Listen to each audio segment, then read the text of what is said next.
Қайырлы күн достар, менің каналыма қош келдіңіздер. Бүгін сіздермен өзбек халқының хамир хасиб деп аталатын өте дәмді тағамының жасау жолымен бөлісетін боламын. Міндетті түрде видеоның соңына дейін қарап, менімен бірге дайындап көріңіздер. Ең әуелі қамырын дайындаймыз. Електен өткен ұнға тұз септім және бір жұмыртқа қостым. Алдын ала өлшеніп тұрған суды аз мөлшерден құятын боламын. Су менде бөлме температурасында тұрған су.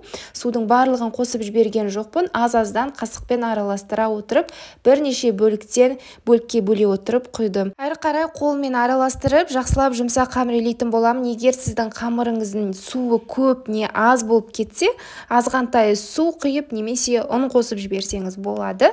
Бізде жұп-жұмсақ қамыр пайда болады. Қамырды шамамен 6-7 минуттай қолмен жақсылап илемін және бетін жауып 15 минутқа қойып қоямын. Енді салмасын дайындайтын боламыз. Мен күрішті алдын ала жуып алдым.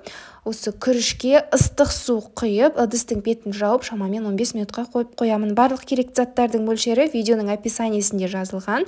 Енді бізге фарш қажет. Фаршқа қазір бір пиязды ұсақтап, 4 бұрыштылап турап қосатын боламын. Мінекей, мен дәл осылай пиязды турап шықтым. Енді осыны фаршқа қосамын. Енді біздің фаршымызға тұз себемін, дәміне қарай қара бұрыш, қаласаңыз паприка сепсеңіз де болады. Сұйық май құямын және 15 минут тұнып тұрған күрішті суынан сүзіп алып, осы біздің фаршқа қосып, барлығын жақсылап араластыратын боламын.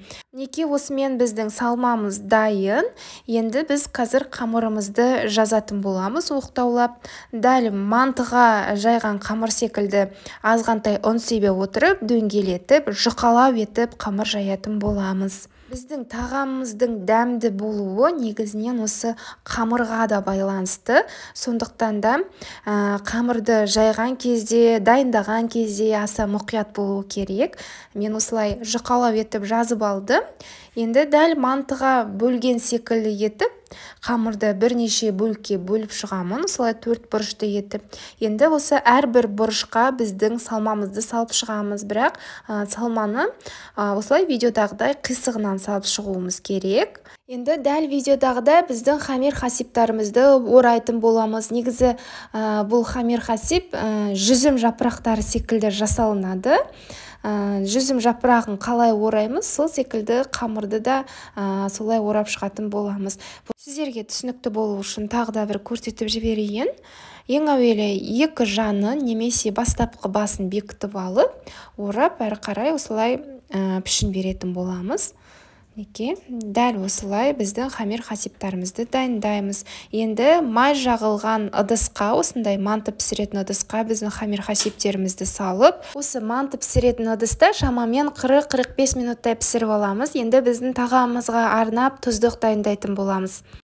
Ол үшін майға пияз бен томат пастасын салып қуырып алдым. Жақсылап қуырылып бастаған кезде азғантай су құйдым. Осымен біздің тұздығымыз да, хамир хасибіміз де дайын болды. Өте дәмді болып шығады. Шынымен де қыздар, сіздерге міндетті түрде дайындап көрулеріңізге кеңес беремін. Және видео ұнаса лайк басып, пікір қалдырып, қазақша контентті қолдап, каналыма тіркеліп кетулеріңізді сұраймын. Ас болсын!